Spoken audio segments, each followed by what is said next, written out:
Welcome to the Country Fried Outdoors Chasing Your Experience podcast.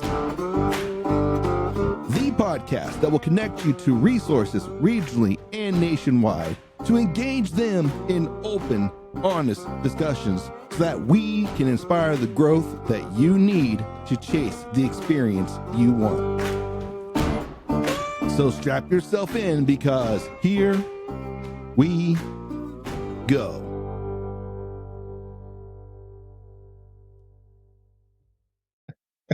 Right.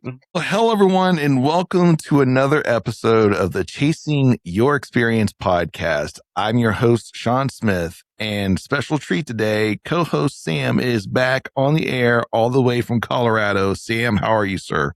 We are well. How about yourself? If I was any better. Be a sin? I'll tell you what, man, I can't complain. The weather's actually been pretty decent. We've actually had good rain this year. So that's been a plus because this time last year, I think we're on like week 6 of no rain. So we've had rain and still more rain in the forecast. So I can't complain there. Outside of having to mow the grass every other day. Yeah, that's the downside too. But hopefully we won't have any big EHD flare-ups in this area. So, well, you guys got us beat far beyond. The winter wasn't good and the summer hasn't been any better. For the most part, we've been in 100-degree temperatures since early July. We're into August now. It feels like we've been in the dog days of summer for a year and a half now. You know, everybody wants to talk about seasonal depression in the middle of winter, and I don't know. I get it in the summer. This is absolutely miserable. He's like, I hate hot weather. Yeah. Yeah, your guys' temperatures. I see you send me your snaps like 100, 106, 100. Like, no. No, I was miserable when it was 90 degrees here. I mean, we're humid though, so I guess there might be a little bit of difference there. It doesn't matter. Hot's hot. Hot's hot. And you just want to sit in the air conditioning and be a vegetable and not do shit. So yeah, that's what I told my buddy in Texas because I went down there. He's like, "Oh, it's a dry heat. You get down there and the wind hits you. It feels like an air dryer, like a hair dryer. It's like it's still hot." Yeah, I've been driving that poor 35-year-old Honda to work, and the AC doesn't work in it. And they just resurfaced a pretty good section of the interstate.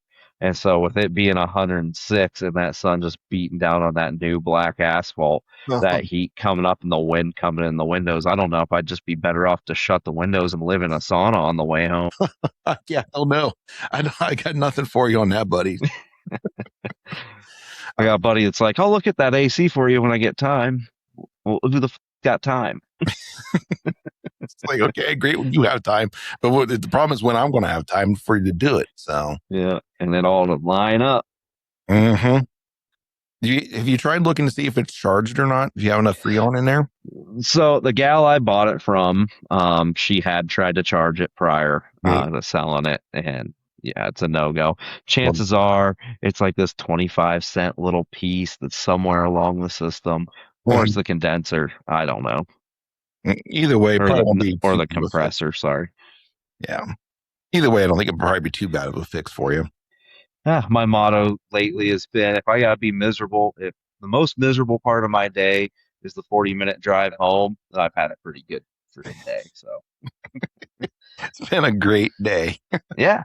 I can't complain if that's the worst part of it. So you guys got some hunts coming up here. I mean, here's some hunts coming. You got both you and Emily pulled tags, or at least did Emily pull more than just one tag? I think she only had the one tag this year, didn't she? She only got the one this year. The rifle tag she likes to get usually is every other year. I don't want to say I gamed the system because the tags I drew were 0-point tags. You pretty well as a resident get them every year, but I'm hunting and that's all I care about. I get to get out. Granted, I haven't done much prep work. No cameras are out, like just nothing. It's been hot. I've been busy with work, been busy with some other things. So yeah, this will probably be fun. Sorry, it'll probably be your best year yet. Maybe. I'm still on the fence sitting here on whether or not I want to get that archery elk tag for the units that surround me.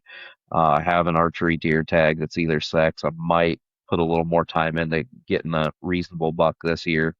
And then I have the early September rifle bear tag, and I'd really like to get that done this year. You've been after that one for a while. Yeah. Last time you and I seen a bear together, it was like 500 yards in going away, Yeah. going the opposite direction. The only time they're in range is when you don't have a tag. So Yeah.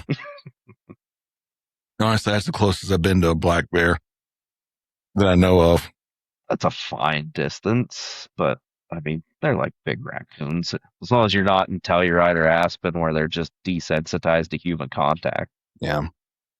But here Yeah. they get shot at, so Nope.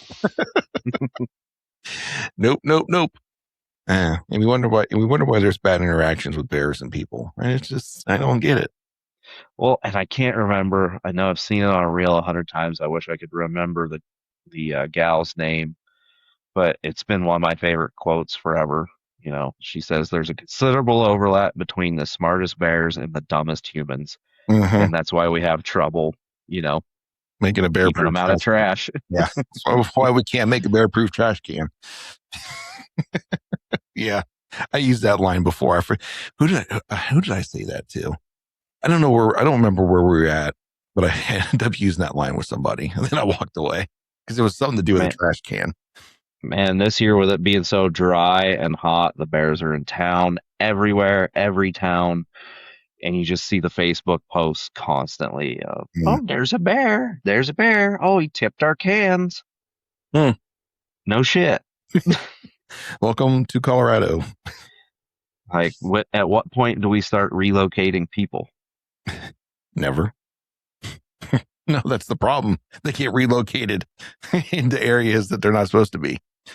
Yeah, That's what they're trying to do again. They were pushing for Wayne National Forest to go up for sale again really. here in Ohio. I think they may have just settled on just leasing it for fracking, which I'm like, whatever. I don't have a big issue with that. Like, whatever. As long as you're not taking it away from the actual public use, it'll come back Yeah. eventually, but leasing, fine, whatever. Well, and I've been on enough locations, you know, building pads, pressure washing rig mats, you know, done stuff within the industry. At least in whitetail country, I work with guys who worked in the oil field out here. Those animals gather up around the pads because they know people are avoiding those pads thinking they're not going to be there. And then after everything's said and done, it gets reclaimed and put back to the usable land opposed to a solar field that's all fenced off and Yeah. nothing to get in. And it's just taking up habitat space. Yeah. Not to mention data centers. Yeah, let's not. That's another can of worms for another day. He's like, no, I don't want to get it down that road. I know a guy in the IBW, yeah, IBW as an operator, and yeah, they're coming in hot and fast. So he's like, yeah, yeah. that's all I'm gonna say. Well, our season is end of September. So I guess effectively 2 months yet, I guess you could say, because this is the beginning of August when we're recording this, and hopefully it'll be live here like tomorrow. But I'm also heading over to Pennsylvania this year. I got a late invite to join a camp over in Pennsylvania for deer hunting, so I'll be heading that way for my first out-of-state whitetail hunt. Well, that's cool. Do they still do an earn a buck over there, or is that just certain counties they do that? You're asking the wrong person. I'm not 100% sure. I'm about to go on there. I'm about to read the regulations. Or doesn't sound maybe like maybe they had a point restriction. I can't remember. I had a buddy that lived around Western Pennsylvania in college, and I cannot remember if it was the earn a buck or if it was so many points. I think it's a point restriction. I do remember they have a point restriction. So I don't know about the earn a buck. I don't know. Like I said, I'm on to look through their regulations because I don't know much about Pennsylvania. So I got a couple months. That's not till October. They'll be the week of Halloween. Going into Halloween, we'll be there. So, okay. So looking forward to that. A bunch of guys heading over for a little bit of archery time. That'll be a good time for sure. Mm-hmm. Look at So, so do they have a camp or campers or no cabin? What do they got going on? Airbnb a cabin. Oh shit! So sounds like this is a trip they do a lot, and someone backed out this year. And one of the guys has been shooting 3D and stuff with me this year because he just got back into it, and we kind of met through another mutual friend of ours. Got us together, and then he asked me, he's like, "Hey, this guy, we're not 100% sure, but we're pretty sure he's not coming. If he doesn't, would you be interested?" I'm like, sure, why not? So Yeah.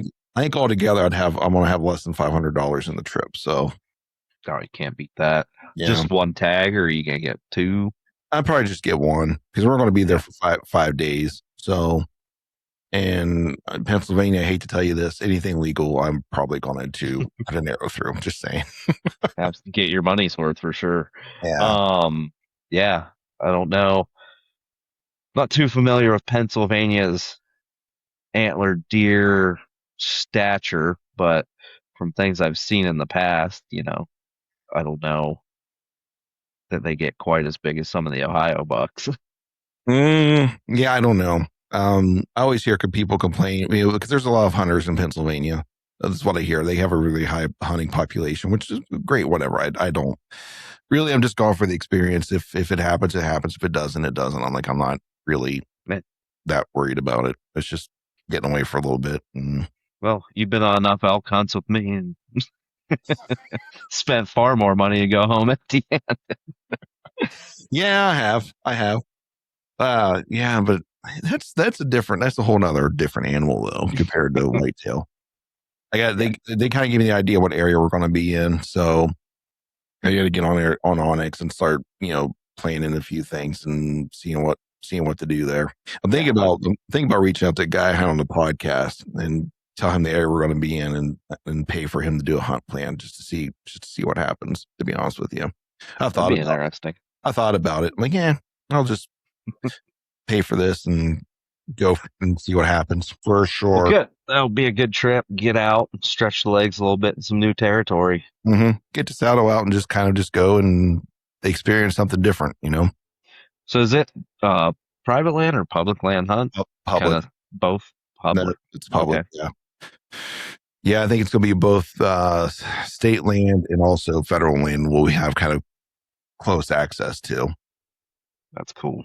That's really cool. Yeah. I don't really know what all the travel arrangements going to be, how many trucks we're taking, or, how I don't know the full details yet. So I just know I'm leaving on a Sunday and coming back on a Friday. That's what I know. And you'll probably see a Pennsylvania elk within range. Probably. I'm probably sitting there watching him the entire time. Yep. Like, yep, this is my life. I'm gonna jump right out of this tree. I don't know, Mr. Warden, sir. I don't know what happened. I just slipped and fell, and the arrow. Listen, this is like the elite P320. It just went off by itself. I don't know. It was just sitting there and it went off. I don't know. Listen, I thought it was a whitetail. I didn't even know you guys had elk. It's like, you guys have elk? Thought that was the largest dang whitetail I've ever seen in my life. If you do run into a game warden, you'll have to ask him what elevation the deer turn into elk. Poaching's not funny, people. Speaking of poaching, I don't know much of the story, but there's a big one that broke some guys down in Central Ohio. Got a little bit of trouble. I seen like 40 counts of poaching. Yeah. I think did I send you something about that last night? Yeah, you did. Which I'm sure you were already well privy to, but yeah, I've heard about it. So I just, it's like the I don't know. It's like the big buck culture is such a freaking cancer sometimes, because that's all that was about was well, yeah, it's that sponsorship pressure, the social media pressure, all that starts to build up, and it's hard to perform. You think let's put it in the aspect of, say, I'm a baseball player and I started out really good and I'm slugging home runs, all of a sudden I start having a year I decline. Those peds start looking awful tasty. Yeah, I get it. You know, I see it, but at the same time, it's like, guys, like I don't know. I'm not defending it. I'm just saying that it's Yeah, no. very like I could see how it would be easy to slip through that crack of like Yeah, I worked so hard to get here and now I'm gonna lose it. And I'm not yeah, defending it by any means, but um, I could see how you get there. yeah. I don't know. I think it also helps paint the picture of what the unrealistic expectation of what hunting is and how that becomes how that gets promoted in social media and stuff. Like, listen, that's not what you see is not what it is. And so much so that there's a lot of people that go way out of their way to either skirt the system or they're dropping money to go do very private hunts or, several things. Like it's not just what your average hunter runs across. Well, and it's not just Joe Blow YouTuber that's screwing up like this either. I mean, No. we've had very recent in the spring a pretty prominent case come out of a very influential social media hunter. Yeah. You talk about lampers. Sure, I wasn't gonna say names, I'm but not yeah, I'm not discussing the case. It's just the one that came out. no, yeah, no, he was definitely one of the bigger ones of the year, which Yeah. unfortunate. So Yeah. I mean, that one's, I don't think that one's been settled yet. So I think that one's still kind of an active case or like court case happening. So, yeah, I haven't seen much recent. So yeah. Be interested to see where that ends up at. Uh, I don't know. I don't know enough to really talk about. I just know that that was probably who you were talking about because he was one of the big ones that came out earlier this year. yeah, Then you had those guys here in Ohio. It's like, listen, it's not worth it. Like I do. I mean, I have a couple like pro staff positions, right? But none of them have any stipulations that I have to like um shoot and kill big deer. Like it's not it at all. Like so I don't know. I will say I've had multiple people tell me that, you know what, you do pretty quality work when they watch my videos. You would blow up if you killed a 180-inch deer. I'm like, what's the difference? I mean, if I do or if I don't, like I'm to the point now where I might not, if I continue to film hunts, I don't know if I'm even going to film the actual kill. I think I'm just going to just film the hunt itself and maybe just watch me watch me when I go through the shot, so you don't even see the animal. I don't. That's the kind of thing that kind of irritates me. Not, and it's not jealousy because I've showed you pictures of that big deer that I was getting on camera during the daylight, a couple of years ago. He got shot last year. It's not like I boo-hoo cried and jumped up and down and threw a fit because somebody shot him. Like, hey, good for you, dude. As long as you did it legal, I don't really give it. Like, I'm happy for you, yeah, dude. I don't know. Maybe it's just my personality type. Maybe it's just who I am. Like I don't get that excited for him. Like I like to see him. Don't get me wrong, but at the same time, like I get excited when a decent buck shows up. Like, oh, if I see one that looks that I don't, like I said before, I say it again. If when a deer walks in and I'm like, oh yeah, it's probably gonna get shot. It's I don't gets the know. blood going. That's Yeah, all it needs. it, I'm just happy to have a deer like in proximity. uh-huh. I mean, you know me back there, just buck repellent, buck repellent. You know, I killed plenty of those. Just never a ton of opportunity at bucks, and it's not like I'm hunting any different areas than you, aside from across the hill or somewhere else. But just Yeah. some reason, which I'm not too concerned about. I'm just happy to get a doe and put it in the freezer and Mhm. hunt some more that season. Yeah. Yeah, for sure, So man. But also your guys' opportunity is a little bit different than ours too. Like well, I know you're talking about back here in Ohio, but also there in Colorado, you have more species to chase after, but your seasons are a little bit more limited than ours. Like our top species in Ohio, whitetail deer, we can hunt for darn near 6 months from start to well, finish. So with yeah, multiple and species, you're looking at a month in September for archery season. I think 5 days for rifle one. There's an overlap with muzzleloader and archery for a week of the season. mhm, Um, and then rifle two is roughly 8 or 10 days. Rifle three is I think they just increased it actually to make it a little bit longer. I can't remember what it is now. And then fourth season is I think 5 or so days. And Hmm. then sometimes, depending on unit, you can get a late season cow elk tag that might run a month. So Yeah. I mean, there's some good opportunity, but you also have to play the game of what tags do I want, what tags don't I want, and when do I want to be hunting. And Yeah. so basically flip a coin or prioritize. And they do have list A, list B, but you get into all that crap where you can hold an A tag and a B tag, not in concurrent season, as far as I'm aware, unless it's maybe a muzzleloader B and an archery A. Don't know. Um, No, I get it. can't remember. So there is opportunity, but it is a coin flip on what you want to prioritize. Yeah. It yeah, there's opportunity and it's a little bit more it's like you said, you gotta play the game right. And what's great about Ohio and some of the states like like us too, though, like we buy a deer tag, it's good through whatever season. Like it doesn't matter. It could be archery, muzzleloader, uh, gun season. Um, we don't have to buy a different tag just because the season changed. So And whitetail just aren't a very fragile species. Winters yeah, get hard out here for some things and does hurt the population. I know some yeah, of the deer and elk and pronghorn up in the northwest end of the state got hit pretty hard a couple years ago, and they're still pretty strict on the tags since that happened. yeah. I mean, you got to be like you can't have a free for all to go up there. You got to give them time to recover. You're going to Mhm. have probably two or three. You're going to have at least 2 or 3 good seasons up there for probably get a good recovery back. So especially if you're going to get anything of any like age structure. Mhm. That's kind of like down southeast Ohio right now. Like it's going to take some of those farms, a lot of those farms, a long time to get another a good age structure back because of all the deer they lost from EHD. Yeah, yeah. I mean, just that's all it takes. Mhm. One little rip in the system. Yeah. Like I said, we got a lot more rain this year, and I'm hoping that does not happen like that again. That was scary for some of the people. I mean, I was down in Southeast Ohio, and I'm not saying that what they were saying wasn't true. What I'm by this, like, luckily, when I was down there was with my boy when we were hiking. You know, they would tell you that you go down to these areas, like it just smells death from all the deer decaying from because they had just died. Right. Luckily, we didn't run into that when we were down there. So we went down there outside Marietta. I know whereabouts you're at. Yeah, I know, Yeah, we went down there to do a hike.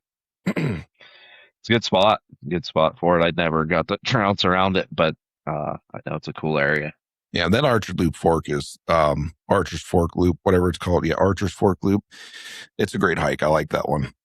You could do it in one day if you really push. I mean, you'd have to really push because it's like a 12, 14 mile hike.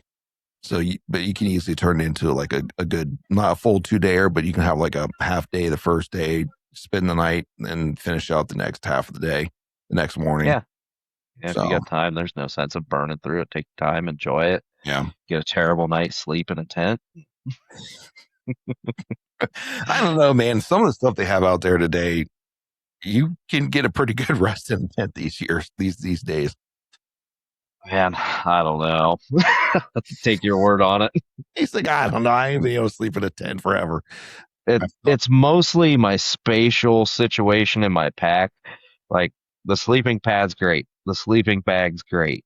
The pillow situation for me, because I need, a mile high of pillows stacked up mm, so I can sleep. I can't sleep flat for anything. And so until I get that figured out, which half the time I take my camp pillow and I put my pack under it mm. just to get some kind of elevation. Now, do you sleep on your back or do you sleep on? Or are you a side sleeper? I'm a side sleeper and it sucks. Have you tried one of those like Philo like king size pillows that they have from Nemo, or at least looked into them? No, I'm a bargain guy, and if I've got it, it's good enough. All right, I'm just trying to help you out, buddy. I'm not saying you have to buy it. I'm just saying like maybe check into it. I don't know where you would go if anybody would have them in stock where you could. Oh, I would tell you REI would be the place to go, but I don't know. There's some shady stuff going on with them. So Oh, that's cool. I don't go in there often, but we have one, and I'm sure there's something there. Maybe the Bass Pro or Cabela's nearby. Yeah, maybe. Sportsman's Warehouse, maybe. Yeah, But that sounds right up our guy's aisle. yeah. I mean, it is. It's. I like REI. When you go get stuff because they have it there. You can test out most of that stuff. Like I think every pad they sell, at least the ones that I've been to around here, every pad they sell, they have one that's inflated for you. You can just take it, lay it down on the ground. You can get on it and roll around, see if you like it or not. So, Huh. Yeah, I've never spent enough time in there to know that. I have a cousin that shops there often. He says REI stands for rent everything inside. Uh, so he'll buy it, use it for his trip, and then return it. yep. Yeah, that's the big thing I know about REI. And they have, I mean, you actually, if you pull it off right, you could probably go to one of their garage sales because the stuff they get returned, they'll sell it again in that garage sale, or whatever. Hmm. And so Yeah. you can get a little bit cheaper. So All I know is every time I'm in there, they're like, "You want to join the co-op, man?" And I'm like, "I'm in here once every 12 years now." no, I think it's like $20. I don't know. I forget what it was. I joined it, but you get some pretty good coupons like every about 2 or 3 times a year. So I mean, outside of the last time we were in there this year to buy a couple of the chug caps for our Nalgene's, the last time I was in there was to buy a Sterapen, and that's been 5 years ago. it's like it's been a while. Yeah, it's I not. can't tell last time I've been in REI. It's been a while. It's been a while. Actually, I bet you it's been about as long as you have been in one, to be honest with you. Last time I was there. And I wanted to take a minute for a special announcement. And I'm super excited for this one. But before I get too far along, just something doesn't feel right. Just hold on a minute. There we go. That's better. We had the owner of Sea Deer Camo on our podcast, Jason Kalman, several episodes ago. And from that, we started to build a great friendship and a partnership. Sea Deer Camo is a camo brand that is made by hunters for hunters. From base layers to outerwear, Sea Deer Camo has you covered from early season through late season. It is functional hunting apparel that won't break the bank. And we are so happy for this relationship with Sea Deer Camo that we have a code for you that you can use right now if you head over to huntseadeercamo.com, punch in the code countryfried10 and save yourself 10% on your order as you get ready for season to just hunt. And while you're there, don't forget to pick up one of my favorite articles, and that is the Mountain Ops Pants. And now, back to the pod. I order most of my stuff online now, so. But yeah, if you're looking to test something out, or at least to look at it, that'd be a good place to go. Yeah. So, and I don't know. In mind. Yeah, I don't know about some of these other online retailers. If you would buy it, if they will take it back, like that's the probably run into. I don't know. I don't know. I don't know. There's always Facebook Marketplace. Yeah, there's that too. There's that too. Well, buddy, I think I'm ready to probably make some people mad with this podcast. Well, I enjoy that because I enjoy people getting very upset. That's why I work in construction, and specifically construction for the government. There's a double dip on that one. If I can ruin your day by closing a road, I'm here for it. Get over it. There's a 2-banger there. You got that one. Oh no, your taxpayer dollars are actually at work. I could go sit in the office. That'd be cool too. I've been working on getting my pocket on my shirt flipped upside down so I could prop myself up on my shovel. Yeah, all that good stuff. All that good stuff. I'm sorry you have clean drinking water and roads to drive on. My apologies, sir. Sorry we inconvenienced you for those luxuries. Well, buddy, archery season is, some of us archery season's already in, depending upon where you're at, and if you guys have an early archery season or not. In some areas, some of you may, some of you may not. So maybe this might be too late for you, but for some of us, archery season is probably about 2 months away and quickly approaching. And I figured, what better time to talk about arrows and arrow performance? Because you want to know what really spurred this, but really grinded my gear so much that I decided I was going to do this, was I had some yahoo on Facebook wanted to argue with me about arrow performance, more so about weight of arrow, speed of arrow, and energy of arrows. I'm like, all right, let's do this because I've done a lot of my own personal testing with this, and I know exactly the direction this goes. And I guess before we get too far along into this, because this will probably be one of the things that you've probably heard, but I guess there's a few things we could talk about. One of the big things a lot of people are referencing these days is the Yates study that Easton and that James Yates put out. It's 2 years in the they've done 2 different years, a 2025 and a 2026 version. Basically, I'll give you the quick rundown of it. They tested arrow veins, about how well they recover, how quiet they are, and how much drag that they produce with arrows. Basically trying to see which one will recover quicker, but yet not have so much drag and also be quiet. And then we jump into the new season or the new one this year, and they talked about FOC. So, and their main focus was getting the arrow to the target, which one was more accurate, and so they talked a lot about external ballistics. And the problem with that is that we're not target shooters, we're hunters. Now, if I was more worried about shooting a 3D target all the time, those external ballistics is fantastic. Like those work. I would shoot the lightest arrow I can get away with and shoot as flat as I can and have as less drag as possible so that it maintain that velocity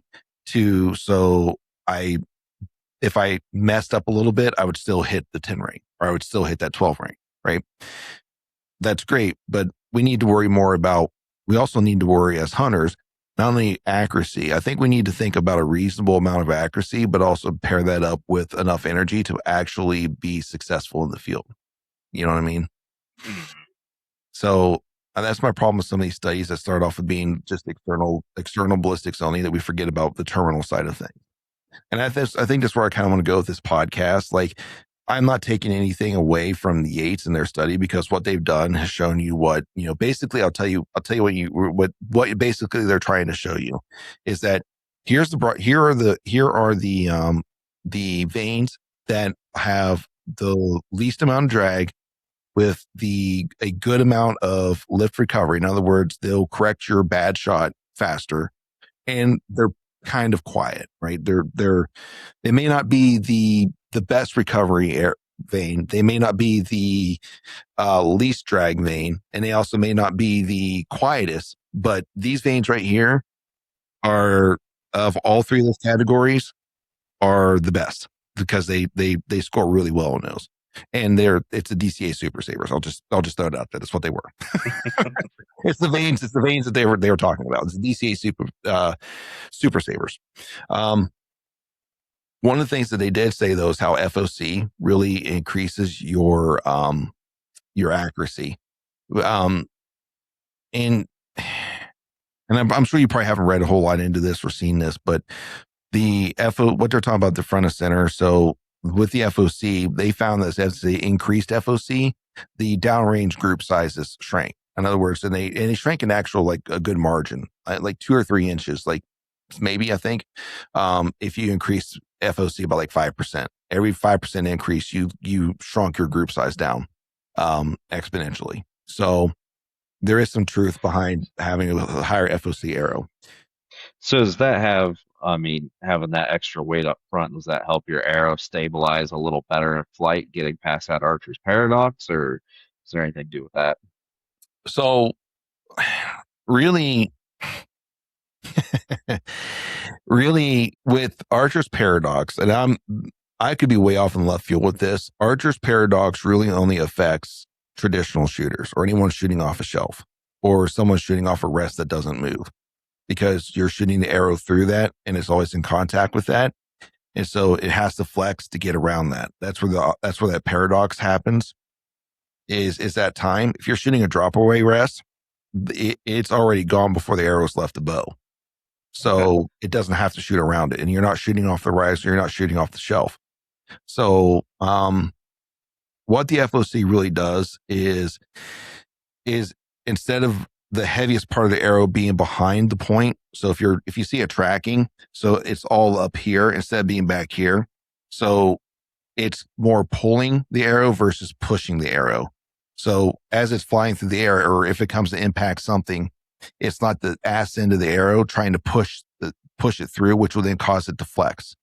If you have more weight in the back, if you have more weight in the front, it's more of a pull per se. It's not necessarily, but it's more upfront, and it doesn't, all that weight in the back isn't there to flex the arrow so that the nock can stay behind the point more flush and keep that energy in more of a straight trajectory versus, flexing out in a way. So, and then probably losing some of that kinetic energy because you're taking that from the back end. yeah. And what it also does is it affects the center of pressure.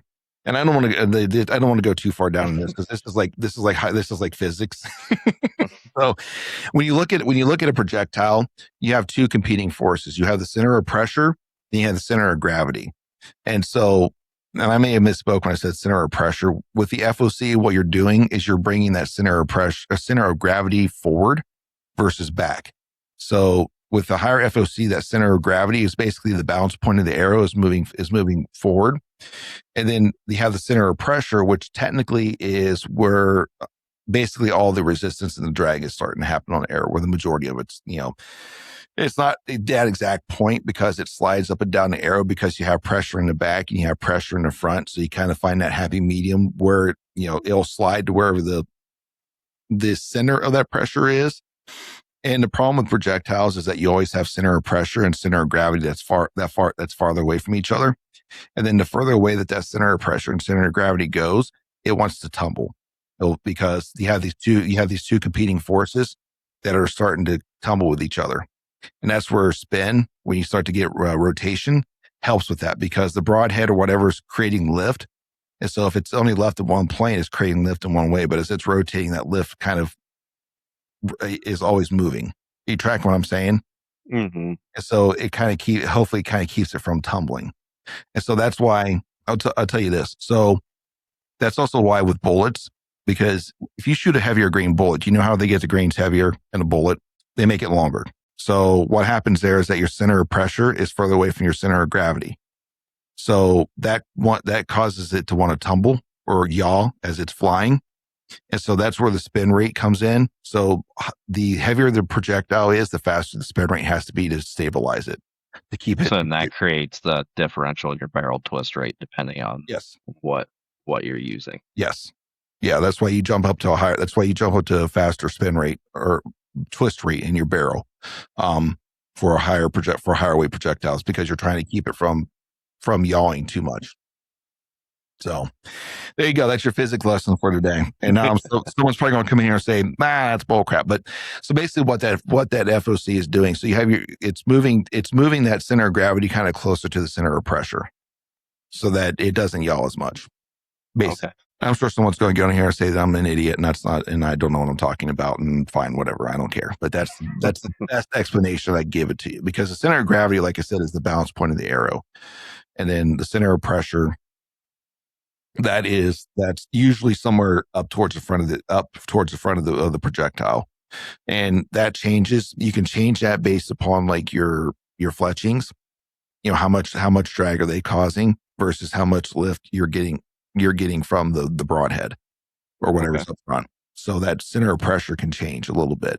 So, but moving that center of gravity forward, it helps with stability of the arrow. And then the more stable the arrow is, the more accurate it is, and then the less energy it has to expend to correct itself. Makes sense. So, but yeah. So anyways, FOC matters. FOC matters. And I will tell you, I would tell you this out of the study though, like, I will say that a lot of that was like really, really kind of like splitting hairs in the difference in some of those. So just be cautious when you look through that. Like there is some merit to it, but what you're looking for is trying to reduce drag so that your arrows maintain their velocity longer, but you also don't want to lose lift recovery, so that if you have a torque shot or something happens, because we're hunting, that's going to happen, that it will help correct your arrow flight faster so that you don't lose that accuracy. But you also want to get a little bit more of that front of center and push more towards, get beyond 10, try to hit somewhere in that sweet spot between like 15, 18% FOC, somewhere in there. So, but there was no ceiling when it came to FOC in that study. Like the more the FOC increased, the more accurate the arrows became. I mean, I can attest to some of that. Since increasing the front arrow weight, I've typically shot 100 grain points uh, my whole career. Um, and then switching to 150, there's been a noticeable difference in my groups. Mm-hmm. And even dropping my draw weight by 10 pounds, from 70 to 60 because of some elbow issues, they're still, I mean, they are punching hard. So, Yeah. I mean, it definitely, there's definitely something to it. I think this will be a point we're going to get into in the podcast too. I think most people don't understand how much energy a modern compound bow is generating, even at like 60 pounds. Like I know the models that we're going to be talking about in this podcast was done with a 70-pound bow, but still at 60 pounds, you're still slinging pretty high energy out there. So yeah, especially as you add that weight. I know some people's gonna be like, "What are you talking about?" Like, because that's one of the myths that is out there. But so I don't know. You ready to dive into this a little bit? Yeah, let's jump in there. Let's get these numbers going and see what some of the research you did came out to be. Awesome. So I guess let me ask you this: what do you think is probably what do you think is one of the things you always hear about arrow, or I guess one of those misnomers or fallacies about arrows? What are some of the things that you think that you've heard? Man, it's hard to say, because there are numbers you can put with it, but you can also sometimes, depending on how you do it, get the numbers to run in your favor. Mhm. That's the fun thing with math. You can, yeah, numbers don't lie, but you can also skew the numbers Yeah. in a sense, depending on how you controlled the test. Yeah. Um, Earlier in the years, because I don't pay as much attention now, but back when I did, earlier in the years, it seemed like everybody light, fast setup. You need to be shooting a light, fast setup, and that's that. I Uh-huh. was shooting, and I can't remember what grain of arrows I was shooting at one point, but I was shooting the Maxima Reds Uh-huh. with a 100 grain point, and out of a 70-pound bow, I think I was pushing 305 Yeah. feet per second. And Mhm. I don't know. I don't know if that's moving. I think it was. That's pretty good. And you know, accurate, fast was great till I put a shot on a deer behind the shoulder and it was broadside. And as the arrow entered, the deer, went down as they usually do, flexed Mhm. down and hit that shoulder blade and it pushed that arrow off course significantly. Yeah. Yeah. Big And deflection. Yeah. And that definitely got me thinking about my setup and a change and how maybe the light fast arrow setup isn't the right one for me at least. Well, that's a great way to put it, and I think that's what we're going to really dive into as we really start talking about these things, right? Why do you think? I guess let me ask you this: why do you think most people are worried about fast? Why do you think the number one reason most people are like, I need to shoot a fast arrow? The faster, the better. The reaction speed off the string of that deer dropping. Okay, reaction time of the deer, and that's probably the number one reason most people say I need to shoot a fast arrow. I want to shoot a fast arrow. So we're talking about time to target, from the time that it's released from the string to the time that it gets to that target.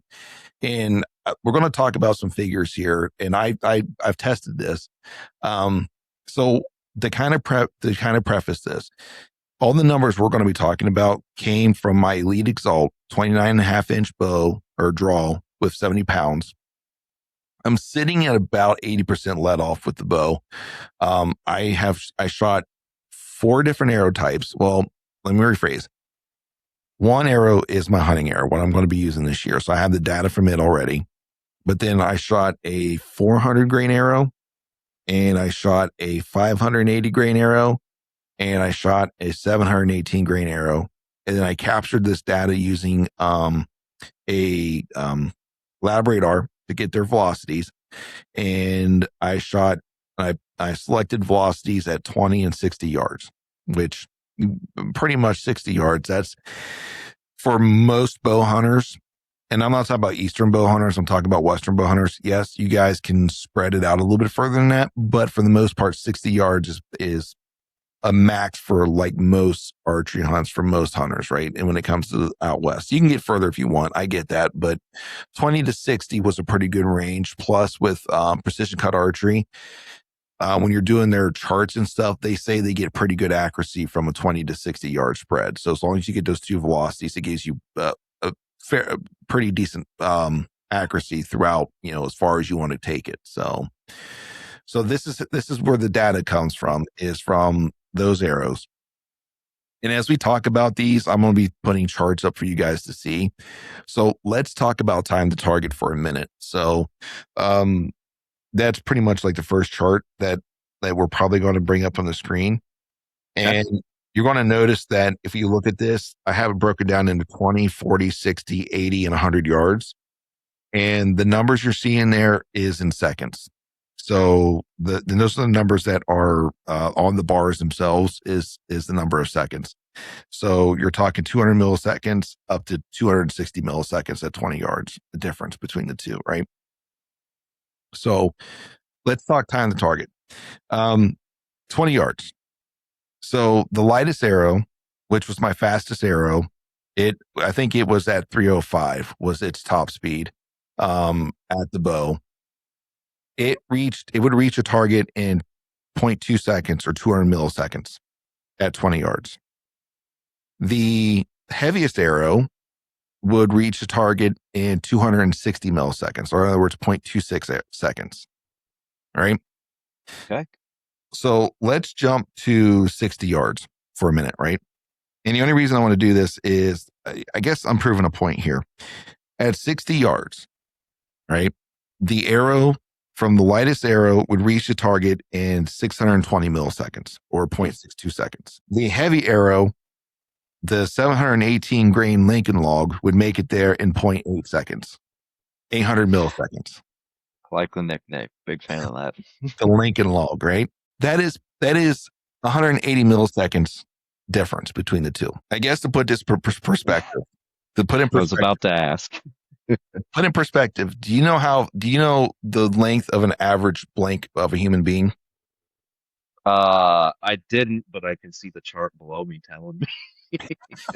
It's somewhere between 100 and 400 milliseconds. So 0.1 or 0.4 seconds. So the difference at 60 yards between the light arrow and the heavy arrow is, in all intents and purposes, less than the average human blink. Yeah. The point I'm making, I guess the point I want to make with that is, I don't think so. Time to target to me is not that big of an argument with this, because we can show calculations that shows that, now granted, if you're shooting a slower bow, if you're shooting a lighter poundage, a lighter draw weight, a lesser draw length, your velocities are going to be a little bit slower than that, but you might see a difference. And I would really like to test that out. And I've got just the person I would like to use to do this. And I was hoping to get it done before we did this podcast, but it just didn't happen.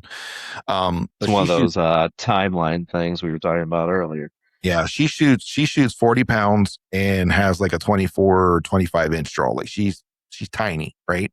And I would like to do the same thing with her, just to see what the difference is, because we already know the arrow's not traveling that fast. But I would tell you that Lincoln log from the bow was traveling 230 feet per second, and it still reached a 20 yard target in 0.26 seconds.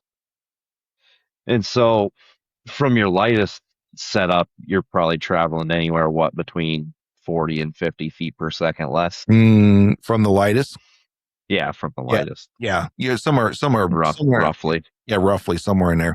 But as we start to move along in this, though, like, you're going to start seeing that the heavier arrow maintains its velocity longer than the lighter arrow. So that discrepancy at 20 yards starts to shrink as we get to the further distances. So as the light arrow is shedding velocity much faster, the heavier arrow is maintaining it for a longer distance. So that you kind of equate it to a car braking and a semi braking that's loaded. So yeah, actually that's a good way of looking at it. And also, it's momentum, and we're going to get into that here here in a little bit. We'll get into the momentum, the energy part of it. But usually time to target is one of the first things people complain about, right? What is the next thing that people want to know about a fast arrow? Like, why do I shoot a fast arrow or a light fast arrow? What's the next thing other than time to target? And I want to take a moment to talk about something that has transformed my approach to hunting. That's mock scrapes. I was introduced to the Scrape Doctor system 2 years ago in Columbus, Ohio, and let me tell you, it changed my game. If you're looking to dive into mock scrapes or just need a fresh perspective, I highly recommend checking out scrapedoctor.com. Their insights have been invaluable, and it's been great to see how my skills have developed since that first meeting. What's more, our relationship has blossomed into a fantastic friendship. And to celebrate that, I want to share an exclusive deal with you. Use code CountryFried15 at scrapedoctor.com to save 15% on your purchase. Trust me, you won't regret it.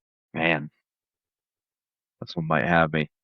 I don't even think I have a guess. If we're all being honest. That's right. We talked a little bit about it, about target shooters, about range forgiveness. So if I'm off just a little bit with a lighter, faster arrow, we believe that it's not going to be as detrimental as a Lincoln log, we'll say, right? Because that Lincoln log has more drop because it takes longer. I guess let me explain this. When you fire a bullet, an arrow, whatever, out of a whatever it is, so we'll say an arrow. As soon as you release the arrow off the string, gravity is starting to work on that. And what you don't know is that if we shot the arrow perpendicular to the perpendicular, and we dropped an arrow from the same height, the arrow that's traveling forward and the one that's dropped straight to the ground will hit the ground at the same time. That's because gravity affects those things equally. Okay. The only reason that the other arrow, say like we start to shoot distance, the only reason that happens is that we're creating an arc in the arrow so that so it can not overcome gravity, but it can withstand gravity's effects and then fall back down, right? So eventually, no matter what, like eventually you can get to the optimum, like whatever velocity or whatever angle it is. Eventually the velocity is going to drop enough to where it's just gravity is going to win and bring it back down. Essentially turn into free fall. Yeah. Still traveling forward, but it's going to bring it back down to the earth, or back down to the ground. So gravity affects things equally, no matter what. That's why when you shoot angles, you always shoot for the horizontal distance. You don't shoot for the true line of sight because gravity affects it the same way, regardless if you're pointing it down, pointing it up, or, straight across. It affects it the same way. Okay. So it's that range forgiveness. So let's talk a little bit about range forgiveness for a second. Excuse me as I go through my slides here. I had prepared slides.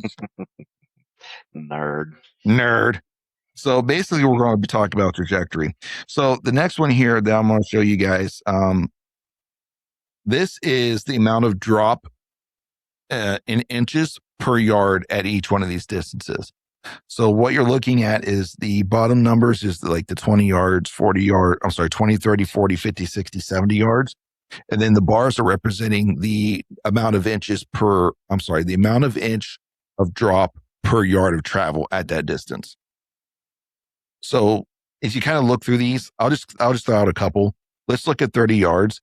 At 30 yards, the light arrow is experiencing 0.6 inches of drop for every yard it travels. And then the heavy Lincoln log has 1 inch. So in other words, less than half an inch difference between the two per yard of travel. Now, if you do that, say like, let's hypothetically say that you decide that you want to aim, let's say you range an animal or you guess an animal to be 30 yards, but it's 35 yards, right? Okay. So the light arrow is going to drop 3 inches at that distance. And then the heavy arrow is going to drop 5. So yeah, it's a little bit of difference, but it's only 2 inches. All right. Do you track what I'm saying? Yeah. Sorry. I was looking at the chart trying to keep up here. I was on the wrong chart. It's all right, buddy. But yeah, no, I'm tracking.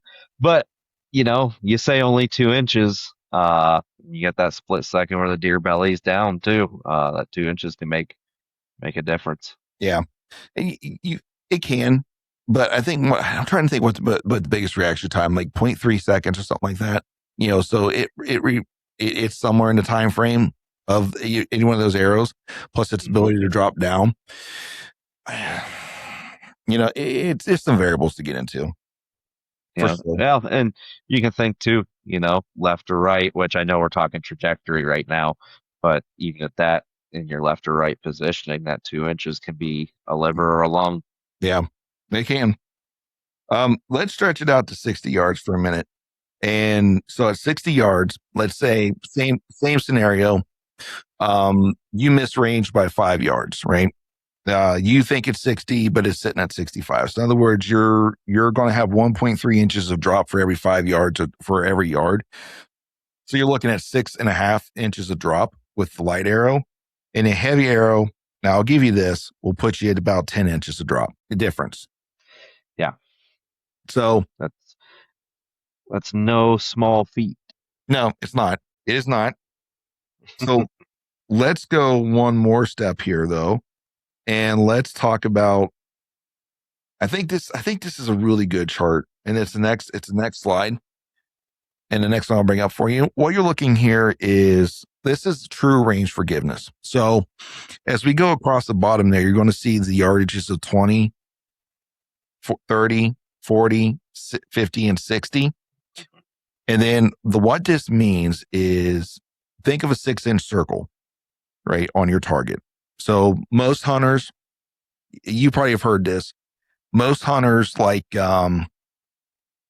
they want to be able to put their bullets or their arrows inside of a pie plate, right? That's their.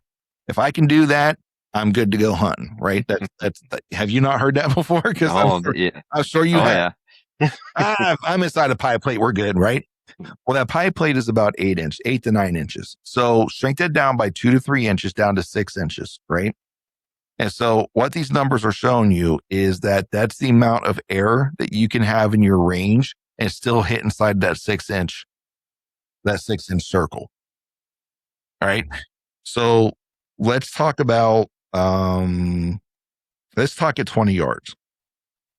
So at 20 yards, essentially you could misjudge this by 11 yards and still hit inside that 6-inch circle, both high and low. So if you're minus 11 yards off, so you thought it was 9 yards, which you're not going to, you're on a 20-yard pin and be done, right? But you misranged it to be 30 yards, or you misguessed it to be 30 yards, and you'll still be inside that 6-inch circle. All right. With the Lincoln log, it's 6 inches, 6 yards difference. So in other words, 20 yards, 14 yards, or 26 yards. We can jump up to 30 yards, which is 3.5 yards for the heavy arrow, or 7.5, about 7 yards for the light arrow. Man, going through this chart and never seen it before. Well, I scrolled through the slides yesterday, but didn't put much correlation to them. But no, now that you're explaining this chart, it has my interest peaked to go see what my arrows are doing within these differences. Just holding a 30 pin on it, 25 yards or whatever. Yeah. I see. So what do you notice though? What do you notice though as you get further out? Seems like the yard discrepancies shrink between the lightest and the heaviest. You know why? So what I'm looking for, momentum's carrying with the heavier arrow better. Yes, and it's maintaining its initial velocity more. Yeah, that's where I was going. Yeah, it hasn't shed as much as its initial velocity. So 60 yards, while 20 yards and 30 yards seems to be a big one. At 60 yards, there's only a 1 yard difference. Yeah, I mean that window just shrunk, right? So. Yeah. I guess for the guys, I'm not trying to tell you to shoot heavy arrows. The point is I'm trying to dispel some of the myths that are out there that some of us have been told to believe. And I'm not saying that the heavy arrow crowd is 100% correct. And I'm not saying that the light arrow crowd is 100% correct. I'm not saying one's wrong and one's not. The other one is wrong as well.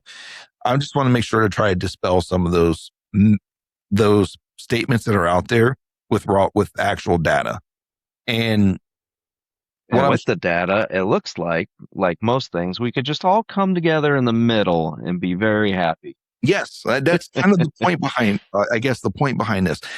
What I want to say though, what I want to get out here though is at the number one thing I hear people say. Well, at distance, if I miss range at 60 yards and it takes a couple of steps, that lighter arrow is going to give me a better trajectory, and I know I'm still going to hit. In reality, it's not that much of a difference between the two. It's really Yeah. not. It's 1 yard difference. Not when you have the numbers compiled with you know as evidence. I mean, Yeah, it's you still have to be actually fairly accurate of yardage to be successful in that. yeah, I'm sorry, guys. I hate to tell you this, but that's it. Like at close up, yeah, there's a bigger difference because the velocity of that lighter arrow is higher and it hasn't shed it yet. So, but does that make sense to you? Like, are you? yeah. No, I'm a big fan of this chart.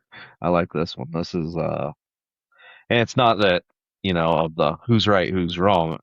I just find this one specifically more interesting. Yeah. Now, do know you're probably going to see a little bit of difference for you because you're shooting 60 pounds, right? And Oh, then for sure. and you are you a 28-inch draw? Oh, I think I'm 28 and a half. So your velocity is going to be a little bit slower than mine. So you might see a little bit more discrepancy. Yeah.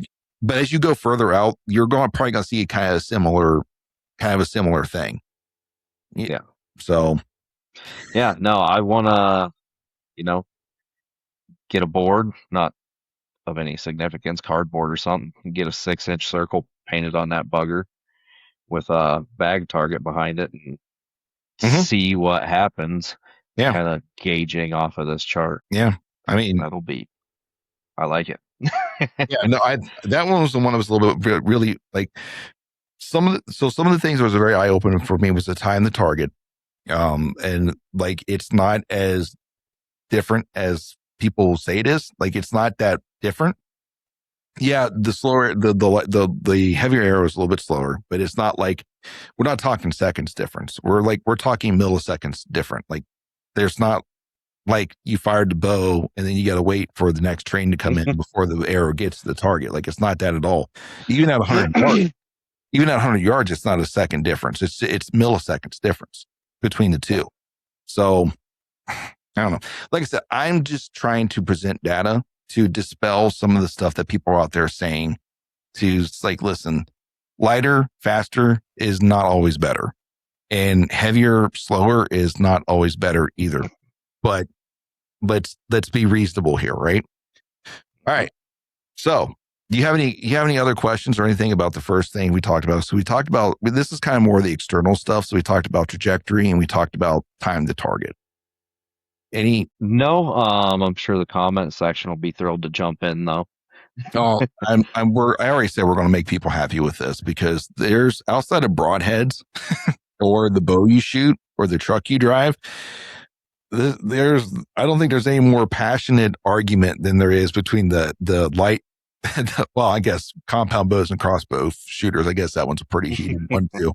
But light arrow versus heavy arrow, like that's a pretty passionate one. So Yeah, it is. Like I said, I've been in both fields. I can't say I haven't shot anything over any or even close to probably 500 grains, but I've landed in a home in the middle. I think my arrows are around 470, 475 in that vicinity. I don't have a good way to weigh them, so yeah, I just stick them on the wife's kitchen scale, and they read about an ounce. So I think we're looking at about 475 grains. yeah. If you're about now, Um, yeah. If you're a little over an ounce, we'll put you at that. I think an ounce is like 437.5 grains. I think. and that might have been without my broadhead on. Yeah. Well, But man, without the broadhead, that means you're jumping up even up in the 500s then. maybe it's been a while since I've done it. All I know is they thump, and I'm I'm happy about it. So That's in the end, like guys, gals, listen to this. In the end, that's all that matters is is, are you successful with it? Because if you are, then keep doing what you're doing. Like you gotta have confidence in what you're using. The idea behind this, I guess, is just to be more of a like, hey, listen, here's what people are saying. Here's what the actual data is. And it's not as much of a discrepancy as what you're led to believe. And I'll tell you Kind this, of, kind of, we're arguing over nothing, yes, pretty much. as the hunting industry likes to do within itself. Now, now the now, right now, the thing that I'm really more interested in all of this is the terminal ballistic side of this. I'm not talking terminal ballistics because of fixed blade versus mechanical head. Like we can have that debate too. Because I've shot both. I've been successful with both. I really don't have a preference of one or the other. I will say that if I'm leaning more for penetration, I'm going to use a fixed blade. But if I'm wanting a little bit more forgiveness, and this is out of the Yates study too, and I agree with this. Like it is hard to beat the accuracy of a mechanical head versus a fixed blade.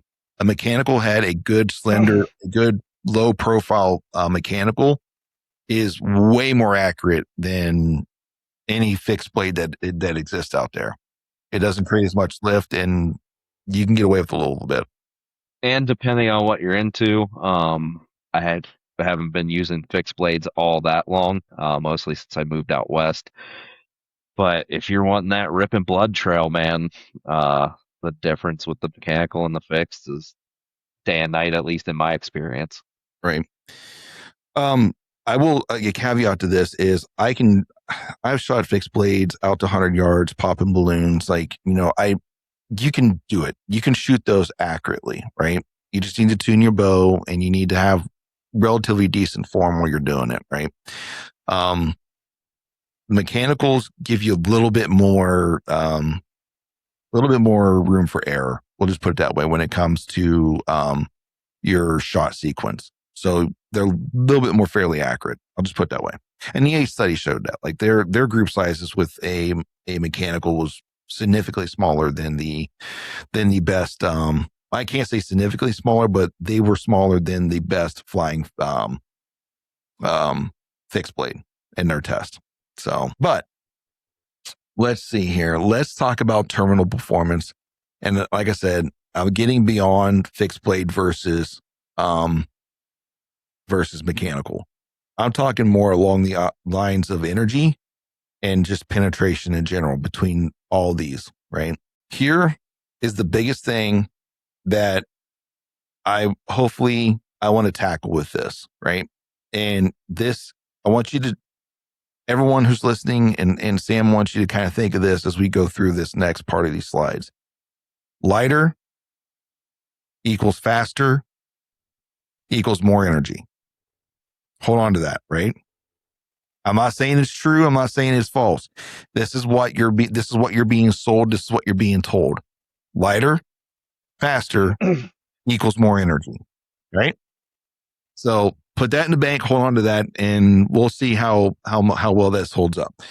So let's talk about energy, right? How do we measure energy when it comes to our hunting implements? Bullets, arrows, whatever. Foot-pounds. So we're talking about kinetic energy, right? Yes, kinetic energy is the easiest way for me to explain this to you is how hard something hits. We'll just boom, right there. Right? That's the easiest way for me to explain it. Kinetic energy is calculated using mass and velocity, which I think is velocity squared. And then you divide it by something. I forget exactly what it is. I'm not going to actually give the formula, but you get it from mass and velocity, right? Is where kinetic energy comes from. It's the same thing that also momentum comes from, but kinetic energy likes velocity more than it does mass, while momentum likes mass more than it does velocity per se, right? So kinetic energy, mass, velocity, this is the equation you do and you come up with it, right? According to Easton, and then the numbers I'm about to discuss to you guys has been published by Easton. They've been regurgitated by several other entities. Victory is where I actually pulled them from, but we're going to talk about what I guess the minimum amount of KE for different game species or different categories of game in United States is, right? And we can probably go to other countries with the same thing because we do talk about a dangerous game, but let's just keep it to North America for right now, right? What do you think small game? What do you think would be the amount of energy you need for small game? Think coyotes, things along those lines. For archery equipment, I don't have a good barometer. I haven't seen any studies to even gauge. Going from, man, I don't even know. For medium game, I have an idea off of ballistics and whatnot from ammunition, from bullets and whatnot. Mhm. And, deer and stuff like that, you're looking at typically 1,000 foot-pounds Yes. coming out. Yeah. But as far as small game, even on the rifle end of it, I couldn't tell you. Small game, according to the publication by Easton and also what you can find on Victory, it is 25 foot-pounds is the recommended minimum kinetic energy, right? 25 foot-pounds. Now, you did bring up a good point, and that's about bullets and arrows. How do bullets kill animals? Oh, man. Sounds like I didn't know I was getting grilled on this one. I did not. By the punch it delivers, what's the word I'm looking for? The kinetic energy it delivers, and how the bullet, I thought I had a better word for it, but how the bullet either stays together or comes apart. Okay. So you're talking about My retention? best guess. Yeah, weight retention, if the bullet stays together, expansion on all these things, because we're talking about energy transfer into the soft tissue, right? So a bullet kills by creating not only a permanent wound channel, but also a temporary wound channel because the energy transfer that's brought into it expands and then collapses back down, right? On top of the permanent channel that it creates, right? So it's actually creating more trauma. That's why we tell you want 1,000 foot-pounds or less, or 1,000 foot-pounds of energy for a deer when it comes to bullets, right? Do you know what the minimum recommendation for deer is for archery? No, sir. Between 25 and 41 foot-pounds of energy. That's because the singular wound channel you're creating retains its size, or because how do we kill things with archery? What is the number one reason things die? Because it's shot by an arrow. Man, I know the word and I can't think of it, and it has to do with the way the broadhead cuts through the soft tissue. Yeah, it's basically hemorrhage. They die from hemorrhage, from lacerations and hemorrhage, right? Basically they bleed out, or you can create other issues. Basically it's because they're bleeding, because they either drown in blood that's building up in the lungs, or the blood pressure drops to the point to where it's not continuing to push pressure or push oxygen stuff to the brain. They go unconscious and then they die because of shock, basically, is how an arrow kills. So that's why when we look at the difference between 1,000 foot-pounds from that bullet, we can get away with 25 to 41 foot-pounds of energy with an arrow, because we need a sharp stick to go through and cut and create hemorrhaging is what we need to do. All right. So what do you think for large game? I'm going to take a stab off of the medium game and go 40 to 55. 40 to 55. That's pretty good. It's actually pretty good. 65 is where they top it out at. So 42 to 65 foot-pounds of energy. And they're talking elk, boar, black bear, that size of animal, right? I'm surprised that the black bear doesn't. I guess maybe depends on where you're hunting black bear, but I'm surprised the black bear don't fall into the medium game. Yeah. That one I could, and as soon as you started to say that, like, I know exactly where he's going with that. And it does and I can see that too, because a lot of people do talk about black bear a little bit more thin skin, and they're soft, from what I've heard. And when you look at, the foot-pounds needed out of your rifle, for black bear, at least in this region within our game books, it's 1,000 foot-pound minimum. Yeah. So, and that's the same with deer, medium size game. So I don't know 100%. I didn't go into the actual Easton publication to find out exactly why they put black bear there. Maybe just the weight. I mean, you're not getting, which I don't know how many 300-pound bears we're getting around here, but you're probably not getting 300-pound deer. No, very, very few. I mean, yeah. So yeah, you can get 300 to 400 pound like boars in the black bear realm, depending where you're at and whatever, genetics, whatever. So maybe What they have available to eat. yeah. So maybe that's how they fell. That's probably a good reason as to how it fell there is because of weight. Because they can, I mean, they're going to outweigh, a full grown boar black bear has the potential to outweigh a white-tailed deer significantly. So, all right, here's an easy one for you. Dangerous game, big game. So we're talking grizzly bears, Cape buffalo is what Easton's claiming, right? How many foot-pounds do you think? This is an easy one. 80. 80. Actually, that's a good one. That seems to be the top end that they're calling for. So, but 65 and above, 65 foot-pounds and above for the big game, right? And I just finished recording an episode with Brent from A3 Archery Custom Bowstrings. And let me tell you, I'm impressed. Brent has over 30 years of experience building custom bowstrings, and it all started from his own personal need as a professional indoor archer, needing a set of strings and cables that he could rely on for precision and consistency, and not constantly dealing with peep twist or bows coming out of time. Brent offers both platinum and premium sets of strings. Platinum strings are made from the new B99 Bloodline fiber. You're not going to find a better fiber out there. And the premium strings is from the old and true DCY 452X. So if you're in the market for a set of strings and precision and consistency is at the top of your list, check out a3archery.com and order your set today. And as a special treat, use the code COUNTRYFRIED. It'll save you 15% on your next set. So how do you think our arrows are going to line up with this? If you're going to hypothesize, right? Now, I will help you with this. The lighter arrow was the fastest arrow, and the heavier arrow was the slowest arrow.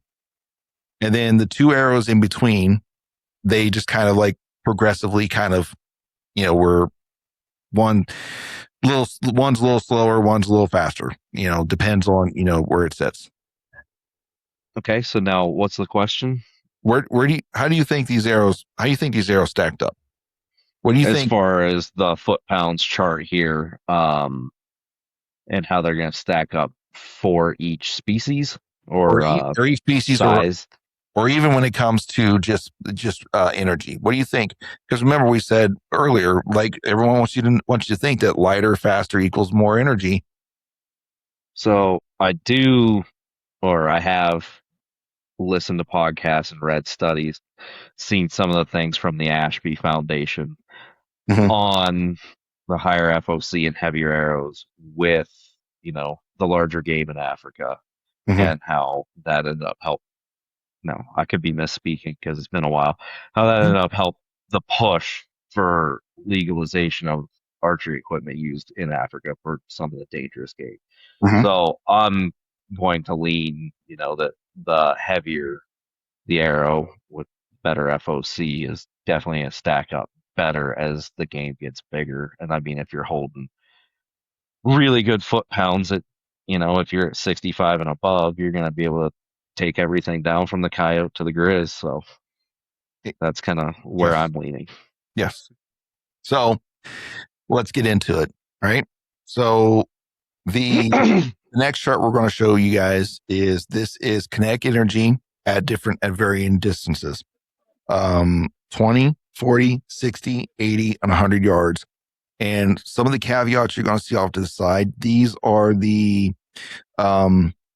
so to kind of help this, if you looked at the medium game, we give you a range of like 25 to 42. I split the difference and made it 33. So that's like, we'll just say that's the happy medium between those kinetic energy points, right? Large game, same thing. I think it ran between 42 and 65. So I picked a happy medium between that as my reference line here. And then big game was 65 and above. So I kind of showed you kind of like these, I guess, lines of reference to show for each one of these kinetic energies. And I'm going to be honest with you, right? If you are big game hunting, not big game, large game hunting, elk, everything out to 100 yards out of my bow would do it. Light, heavy, didn't matter, right? So let's be honest, they all would have done it, right? However, at 20 yards, the light arrow had 77.4 foot pounds of energy. Remember, light fast equals more energy, right? Well, hold on. The heavy arrow shot or produced 82.3 foot pounds of energy. So at 20 yards, you're not seeing a massive discrepancy. You're not seeing, 10 foot pounds. No. And you know where you finally start to see 10 foot pounds or about 60 yards. As you create the farther distance. As you create farther distance. And we already discussed why we're seeing that, because that heavy arrow is maintaining its velocity longer because of momentum. So, but let's go out to that 60-yard mark. So 67 foot pounds with the 400 grain arrow versus 76.6 foot pounds of energy.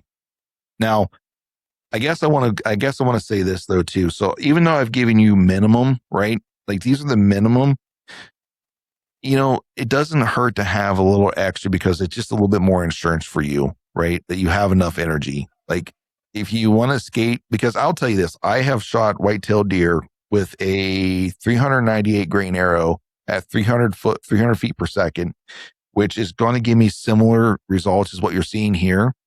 And I've not gotten pass-throughs on those deer. I've had it happen more than one occasion, right? 20 yards or less. And it's like, great. That's 77 foot pounds of energy, but it wasn't able to drive through the deer, right? And this is behind the shoulder. So, and then this can put you in a different argument, for bear defense. Oh, you don't want a 9mm because you lose all your energy.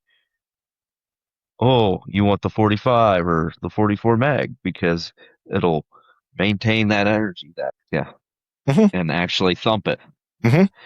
Now, I can see the argument for self-defense. But bears are, now this is a whole different thing, and this is strictly opinion on my end. Yeah. I don't know. Bears are on all fours and long, so you're going to get that velocity and trajectory to continue through with that 9mm. Kind of like you're seeing with this chart, but you're just not getting as heavy of a punch immediately. Yes. Yeah. And we'll hold on to that thought, because the next thing we're going to talk about here in a minute is going to be momentum. And that's going to be, I think, while kinetic energy is a good thing to know, momentum's also important, especially for archery.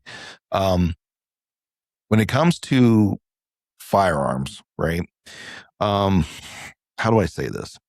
So in the hunting world, you're trying to get sufficient penetration into the target to create an ethical harvest that also does not create so much damage that you have meat spoil or loss of meat or loss of whatever, right? In the self-defense world, you want to create massive damage with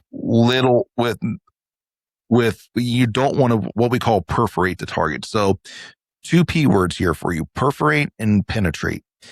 Perforate is through and through. So, what I try to do with an arrow is I want to perforate a deer or perforate whatever animal. I want two holes in the animal, the entry and the exit hole, right?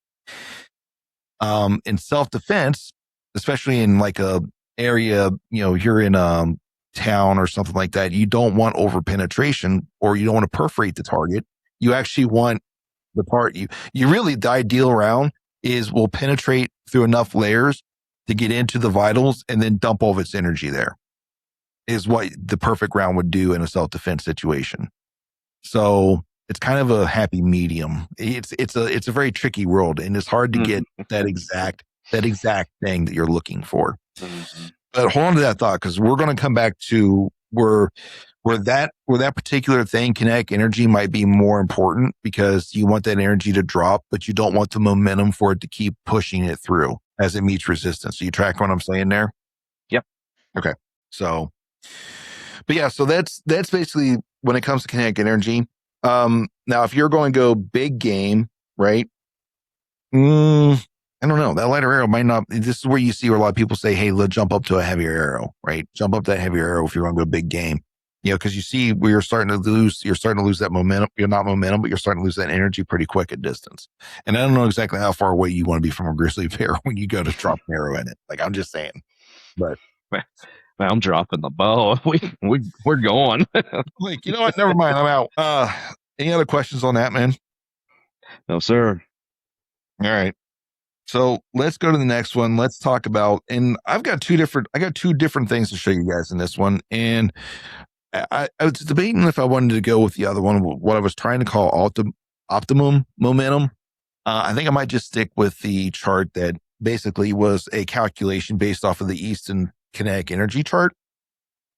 But the next one for you is the amount of slug feet per second that we're looking for, which is your momentum, right? Ooh, dropped my phone on my thing. So momentum, while kinetic energy talks about how hard the projectile hits an object, momentum talks about how far that projectile can push once it starts to meet resistance. And here's what you want to know. Here's something I think that's important for you to know about momentum and archery and all this together, from external ballistics all the way up to terminal ballistics. A bullet, an arrow, insert whatever, does not have its own propulsion system on it. So in other words, the only propulsion that it has, the only energy that it gains is what it gains while it's still connected to the string or while it's still in the barrel with the gas pressure building behind it, right? The moment that bullet leaves the muzzle, the moment that arrow leaves the string, that very split second right there is the highest amount of kinetic energy or the highest amount of energy that arrow or that bullet will have right there. Because the moment it hits the air, it starts to meet resistance from depending from just air pressure, from gravity to wind, so all these other effects. As soon as it leaves the string, leaves the muzzle, it's being affected by these. It's shedding energy. So momentum is that projectile's ability to overcome that resistance and not shed its energy at a faster rate. And that is why you see the heavier arrow maintain its velocity, although it comes off the bow much slower. Like honestly, listen, I will say this: I think it was 75 feet per second difference between the light arrow and the heavy arrow, somewhere around there. So it was a significant difference between the two, but it maintained its momentum much. It only lost 12 feet per second from 20 to 60, while the light arrow lost much more than that. And that's because of momentum. So the heavier arrow has more momentum than the lighter arrow. More big mo. No, I'm right there in the brain fog department here. So you heard my best explanation on how a broadhead creates hemorrhaging. So let's talk about momentum. And momentum is shown by slug feet per second. Slug is another unit of unit of measure for weight. It's not necessarily like pounds, or it deals more with mass. Anyways, small game, less than or equal to 20 slug feet per second. Medium game, 20 to 30 slug feet per second. Large game, 35 to 43 slug feet per second. Big dangerous game, 48 plus slug feet per second. With all that being said, right, here's the differences here.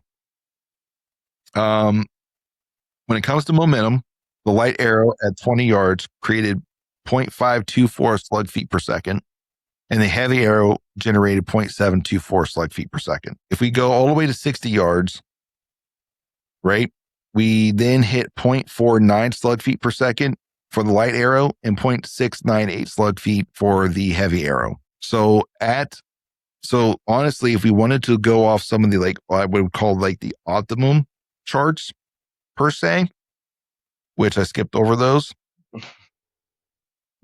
but it kind of falls a little bit short of those. So if you look at the minimums, right, the minimum we'll just say the minimum 48 slug feet per second for a dangerous game. All of those are going to be able to do it, but we are dangerously close to not at 60 yards with a light arrow, to not having that. Yeah. And like I said with the kinetic energy part of that, this is something you want to have a little bit of an insurance policy with.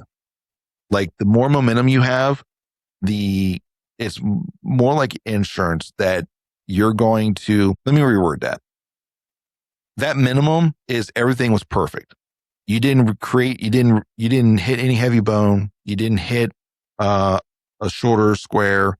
You had a perfect broadside soft tissue hit through and through. And probably you're using either a small mechanical or a fixed blade head. That's where the minimums for me fall in, right? So you want to go above that, right? You want to get above that. And I think that's where we start to get into the optimum. And I'm going to say, I'm not even going to go on the route here and tell you that, because I think if you look at the optimum, it wants you like 80.80 slug feet per second for dangerous game. I'm like, holy crap. Even me at 29 and a half inches and 70-pound bow with the heavy arrow, I didn't touch that. I think it was like close to 0.7, whatever it was, foot or slug feet per second. So I didn't even hit 0.8. Mm-hmm. And honestly, even with that being said, they're looking at large game being somewhere about 0.72 slug feet per second. That heavy arrow fell below that at 30 yards. And the light arrow never touched it. Never touched it. No. Wow. Yeah, I mean, like I said, that's the optimum. I mean, I guess I guess I'm framing it as the optimum. I don't know if that's really optimal, to be quite honest with you, because we know people. I know people who've been successful with lighter setups. We hear it all the time. We see it all the time, right? I get that. But I guess the point I'm making with this is like, try to find that happy medium there, or, you want to try to have as much of that momentum as you can withstand, right? That you can roll with, right? And yeah, it's just it's a tricky one there, but at the same time, like the animal has a say in this, and that's the thing. Like they move, you don't necessarily have the best angles. You want to try to get as much momentum as possible out of your setup. So you have that little bit of insurance, you have that little bit of extra give where you can drive deep into the soft tissue and create, the wound channel that you need to be as ethical as possible. You track what I'm saying there? Yep.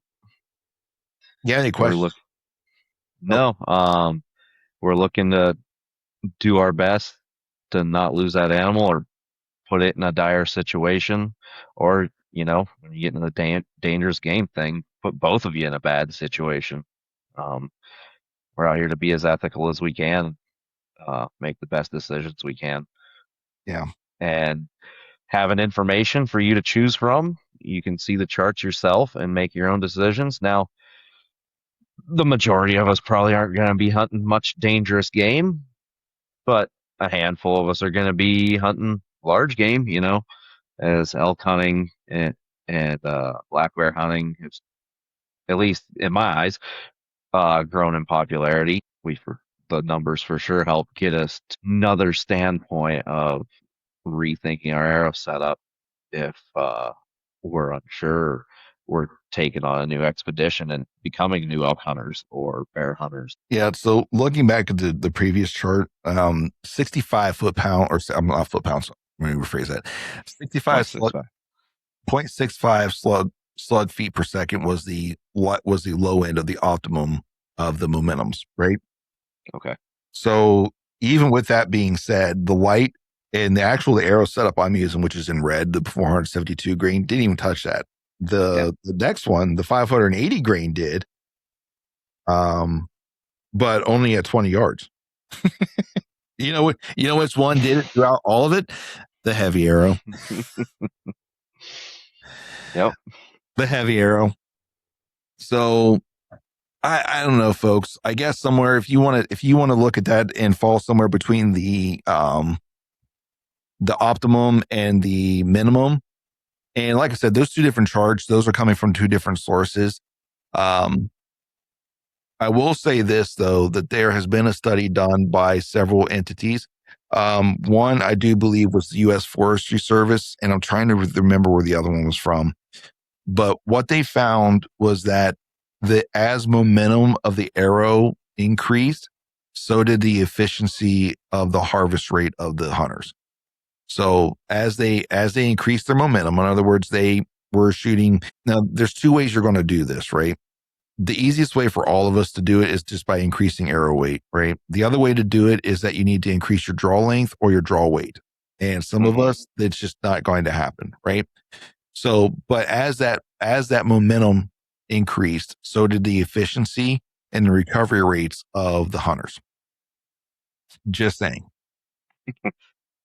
So, I don't know, folks. It's one of those things that you need to take with a grain of salt. And I want to touch on one last thing, and that's penetration. So, I think if, as a wise man, if you would look through all these charts, which direction do you think, which of these arrows do you think is going to get more penetration? The lighter, faster, or the heavier, slower? So early in the closer ranges, I don't think it's gonna be that large of a discrepancy. But as they step out, the heavier arrow is gonna have more penetration. It's almost like you've seen my chart that I'm about to discuss. Almost like, But I mean, even as we've gathered the information from the other charts, the speed, the slugs. Well, the slugs wasn't even massive. What was that second chart? Trajectory. The speed and the trajectory. You could see a similar correlation. yeah, as distance gains, the heavy arrow kind of begins to win out when it comes to energy retention and stuff. And you're absolutely right. So the last chart that I want to show you guys is so this is a study that I did, or a little test that I did several years ago, back when Country Fried Outdoors was early. And I know some of you are going to be like, when I say this, are going to come off the hinges. I shot ballistic gel, all right, a consistent medium. I shot ballistic gel, not to say that, oh, this only got 8 inches of penetration, this wouldn't work in a deer. That's not why I did this. The idea was to have a consistent medium, to where as I shot different arrow weights with the same broadhead on it, to see on if there was a difference in the amount of penetration that it got. And guess what? The heavier the arrow got, the more penetration it got. And as Sam said earlier, at 20 yards, there wasn't that much of a difference. There was a little bit of a difference, not much. At 40 yards, when I did it at 40 yards, there was at least an inch difference in penetration between the two. And those arrow weights were a little bit different than this study that I show you some of the other charts have been. I'm trying to remember what my top arrow weight was in that one. 618 grains. So this was between a 422, a 530, and 618 grain arrow. So at 20 yards, the 422 grain arrow got 12.06 inches of penetration. The medium weight arrow, 530 grain, got 12.375 inches of penetration. And at that 20-yard mark, the heavy arrow got 12.562, basically a half-inch difference. At 40 yards, it was darn near an inch difference between the light and heavy. Yeah. Got just shy of an inch difference. Now, this is ballistic gelatin. It's thick. It's intended to stop stuff, is what it's intended to do. And I was using the Montech M3 broadhead at the time. Each arrow had the Montech M3 on it from G5, and was shot into the ballistic gel. I pulled the arrows. I didn't leave them in there. Taped before I pulled them, so I had the exact depth that they were at, measured them, and recorded that. You can go check it out on our YouTube channel if you want to go watch it. It's in our testing videos or whatever. I did both at 20 and 40 yards, so you can kind of see it yourself. So, but heavy arrows, penetrate better. Was it drastically better? I don't know. The jury's still out. But then again, it is a gel. So I don't know. And if you're so wound up, uh, go try it, man. Get your stuff out, see what you come up with. I mean, the worst you can do is get the numbers off of your instrument and find out what's working for you the best. Yeah, I mean that's really I cannot like recommend precision cut archery enough. Not only just to make your sight tapes, but also to get this data for you. And then get yourself a lab radar. You can do it with a chronograph. It's gonna be a little difficult, especially when you start to get distance. You can do like the launch speed and get some calculations, but it's more accurate if you can actually get what the actual velocity differences is at those distances, because your drag coefficient might be a little bit different. So your arrows might be slowing down a little bit more because of your vane choice or whatever. So, and we would like to thank you for your support of the Chasing Your Experience podcast. If you'd like to continue to support the podcast, then please check out our online store at bonfire.com. There, you can purchase exclusive Chasing Your Experience podcast t-shirts and hoodies for all members of your family. Check out the link down in the description to find the store. And now, back to the pod. But yeah, do it. Go out there and see what you're doing. See where you actually line up at. Yeah, and to each your own. Again, you like to nerd out on this stuff, get in depth and run these charts, run these numbers, and I appreciate it because it's really cool to see. It's really cool to look at it from this type of standpoint. But I'm gonna go out and see what kind of groups I'm shooting and what I can do to improve them, and then I'm gonna be happy to go. I know, outside of a general idea on arrow weight and a rough estimate off of, kinetic energy calculator, momentum calculator off the internet. That's about as far as I'm going with it. No, I get it. And you're right. And I guess the thing I want to say is that as you notice in most of those, like all those arrows are actually going to perform sufficient enough for most of the big game in America based upon just that data alone, right? Mhm. At least if you look at the minimum side of it, right? If you try to get more in that higher end, some of those might fall a little bit short of those. So if you're looking to get a little bit more insurance, you might want to jump towards that higher weight. Or as you see with the big game, not even my 718 grain arrow, my bow was enough technically. Yeah. Right? So I'd have to jump up in arrow weight or poundage or draw length. And draw length ain't happening, right? I could probably jump. I don't know. They're doing those leg extended surgeries. You might be able to get one with your elbows. Right? I don't know, man. I don't know if it's worth it.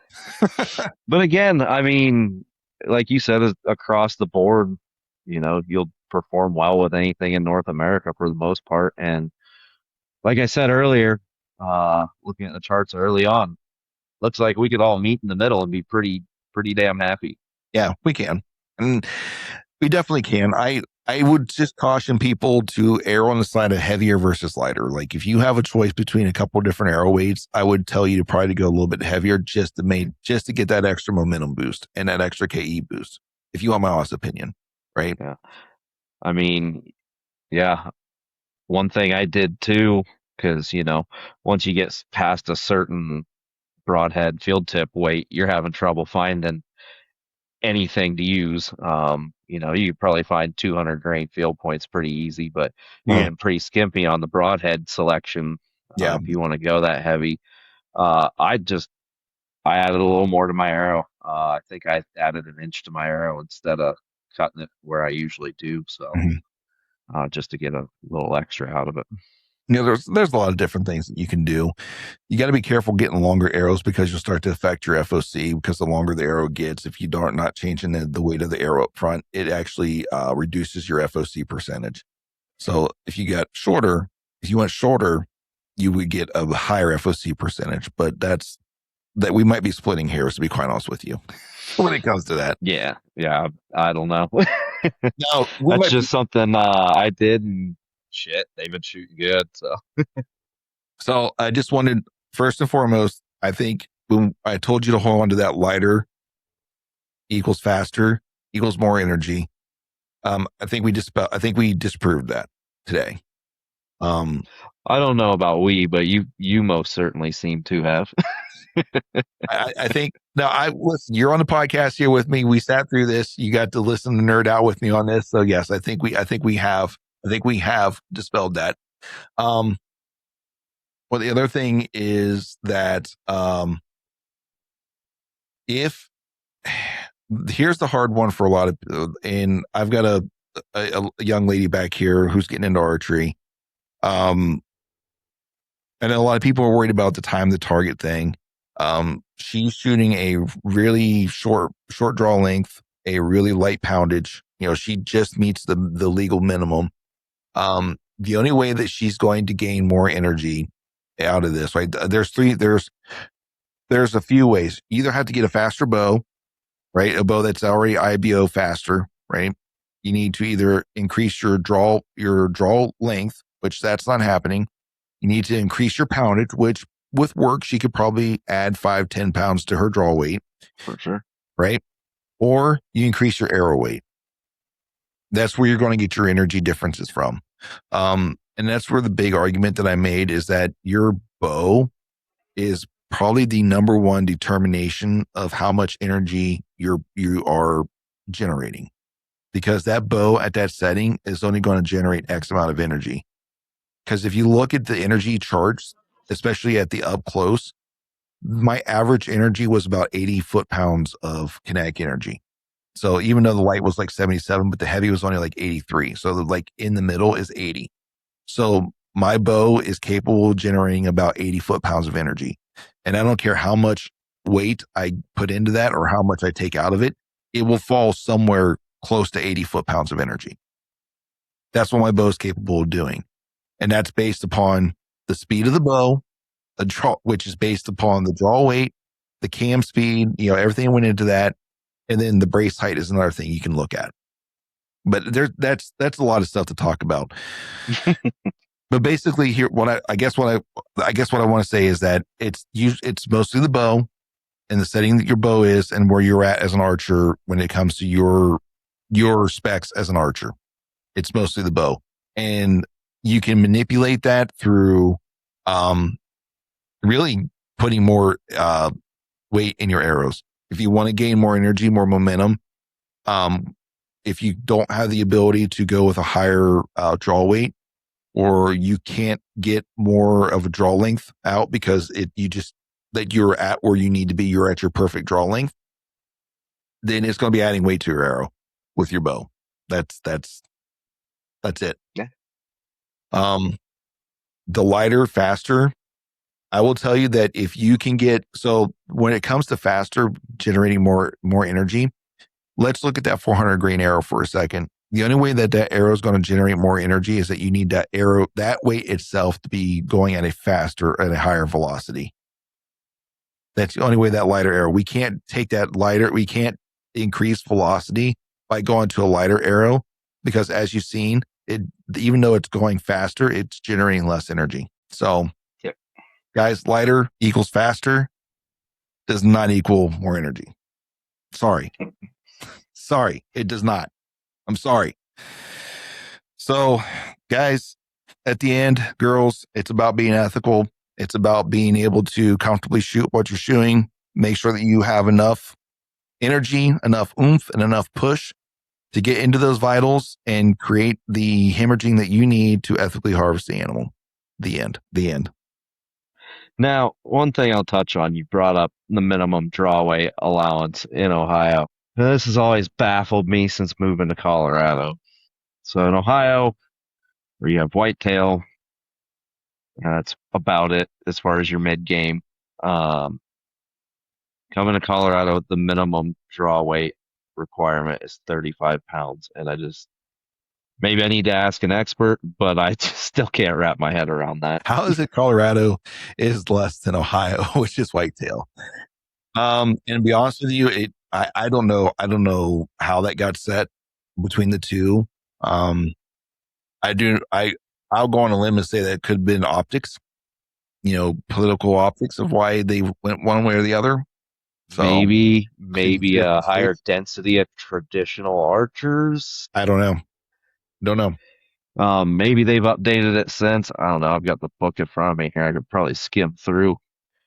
And make an attempt at finding it through all this nonsense Ohio's, before the end of it. But yeah, Ohio's been a 40-pound state, I think, as far as as long as I remember. yeah, I mean, I remember being a kid starting to get into it, and my dad's like, "Well, you got to be able to draw 40 pounds," and I remember not being able to draw 40 pounds, going, "Oh, I guess I'm probably never gonna bow hunt unless I keep working really hard at getting this thing drawn back." Yeah, for sure, But man. but no, I appreciate all the information. You listen to me try to ramble my way through some of the questions you asked. No, I appreciate you. Being out in the heat all day, I'm just No, woo. listen, it is what it is, man. This is and I probably fumbled through some of this stuff too, but I guess hopefully with the visuals and stuff though, maybe we can like demonstrate. Like, I'm not saying, like I said earlier, I'm not saying both either camp is 100% right. Right. I think there's a middle ground between the two. Mm, I've never shot anything over I think 580 grains was the highest arrow weight I've ever shot, like in a hunting situation. And now I'm back down to 472. The lowest I was at was like 430, but in the past, I have shot 398 grain to 400 grain arrows, and mm, I had penetration issues with those, and I've not gone back to those. Like, I will not go back to that light again. yeah, So, yeah. No, after my experience with that deer late season there, you were there for that. thank you. Uh, Later season, not late season, later season there in Ohio. I haven't looked back myself. And I did find what I was looking for on page 14 of the 2026 Colorado Big Game Brochure. Hunting laws, section 4, subletter C, minimum draw weight of 35 pounds. Weird. So I wonder, I almost wonder if they all base this off like the Easton studies, Hey, because Easton gives you that minimum kinetic energy. but I mean, how old's the study? I mean, this Oh, probably been in place a hot minute. yeah, I don't know. That's what I'm saying. I'm not talking about the new Yates study. I'm talking about those numbers where they got the kinetic energy numbers from, that a lot that I read Oh, was that Easton publication. yeah, maybe. Which that's So also if you can't draw 40 pounds in Ohio and you can draw 35, could buy a tag, I guess. I don't I don't know, man. Like, I've seen, I'm not going to name who, but I have seen some light poundage people that's had issues with whitetail deer. I'm not disagreeing. Um, I'm more just curious, and maybe we hop off here and I jump on the computer and dive into why that is. He's like, I'm gonna Because turn to the old Google box here in a minute. hey, that's the only thing I got PhD in, man. Leave me alone. Dear Google, I have a question for you. Just make sure you always tell her thank you, so that when AI takes over, they know that you were nice to them. That's right. Help you fake it till you make it. Right? Well, Sam, you got anything else good for the order, man? No, everyone going out this season, good luck. If you drew tags out west, best of luck to you on those as well. We're sitting, or at least I'm sitting on a good handful of tags. Probably not gonna fill half of them, but if I fill one, I'll be happy. So Yeah, good luck. Be safe out there. Stay within the bounds. You know, we started off the podcast a little hot with some recent poaching issues. Don't stop. Stop it. man. Yeah, it's not worth it. If you even question if it's okay or not, it's probably not. Just don't do it. If you question it, it's probably not. Even if it is, and you still question it, you probably shouldn't do it. Yeah, I can't. I I reflect that as well. Like, I agree with what Sam said. And guys, be safe out there. Guys and gals, be safe. Best of luck to you guys this season. Hope you guys have the best season ever. And hopefully you guys get out there for opening day. I'm not going to steal a line from Hush, but I am like, you only get so many opening days, guys, girls. Get out there and enjoy it, right?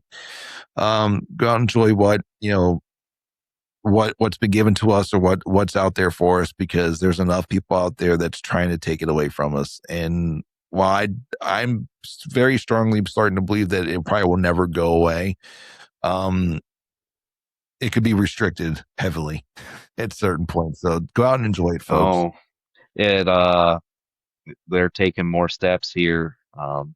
Our first season just got rearranged in an order to where I might be mistaken, but you can only when you harvest fur bearers, you can only harvest 2 of each species per day.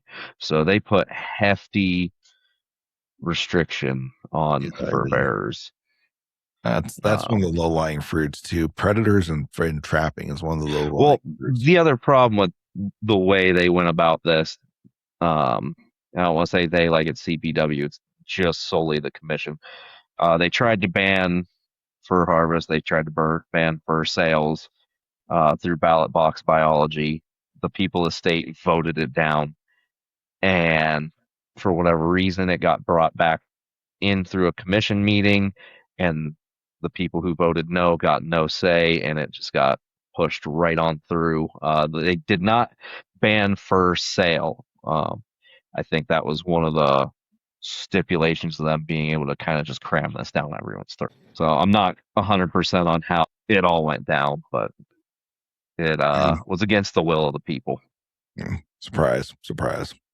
Hmm. Oh well. or at least the voting population.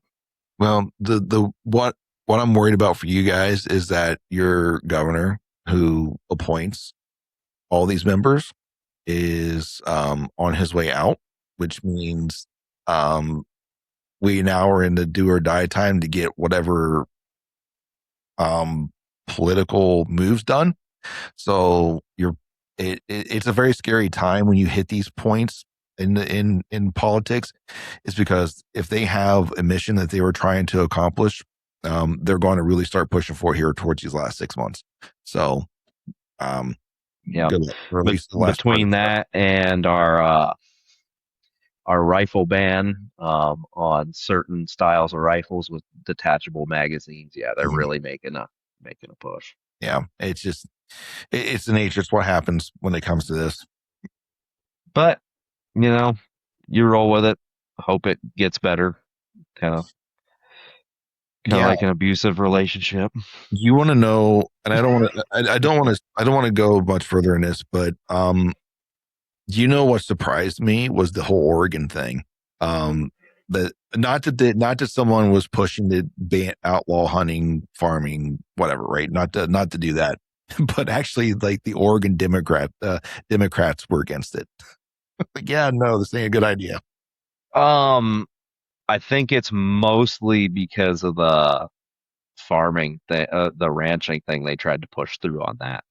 Yeah. I think that was the nail in their coffin. But they'll be back to push for it again. Different Mhm. language. They'll take some things out to make it more appealing, and make another run ahead. They always Yeah. do. Yeah. But just gotta keep fighting the fight. Don't get wore out. Right. Even though it seems so much easier just to throw your hands in the air and say, "All right, whatever, do what you want." There won't be any wildlife there later when there's nobody to protect the wildlife. So Yeah. Unfortunately, but all right. Well, ladies and gentlemen, if you're still here and we haven't made you mad by any of our comments or anything regarding arrow choices and stuff, I want to at least give this caveat. At the end of the day, as you've seen, almost all those arrows would work for probably 90% of the large of the species here in the North America. And so at the end of the day, this is just a look at some of the data that we are able to generate and to try to dispel some of those misconceptions that are out there. I'm not saying that a light arrow is not a lethal arrow, because it can be.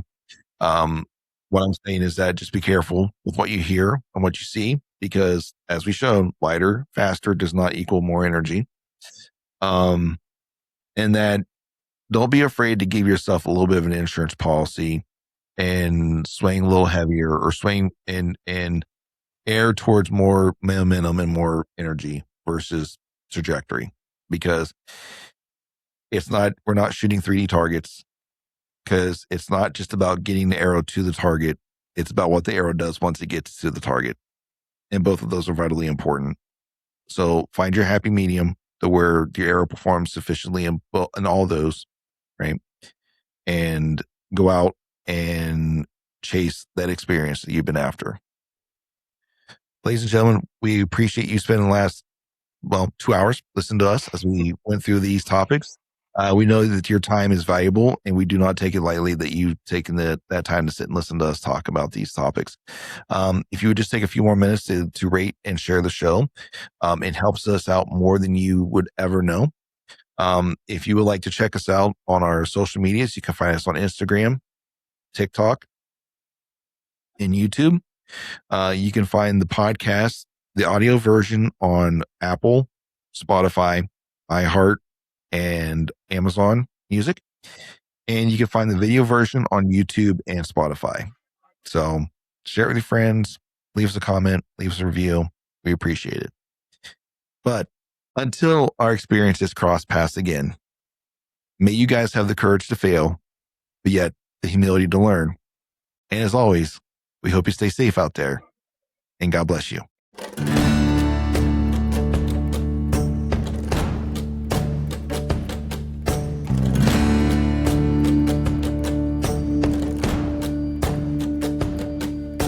Thank you for listening to the Country Fried Outdoors Chasing Your Experience podcast.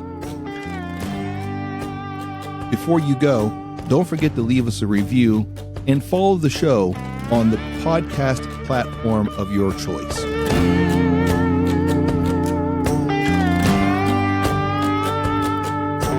Are you hungry for more Country Fried Outdoors?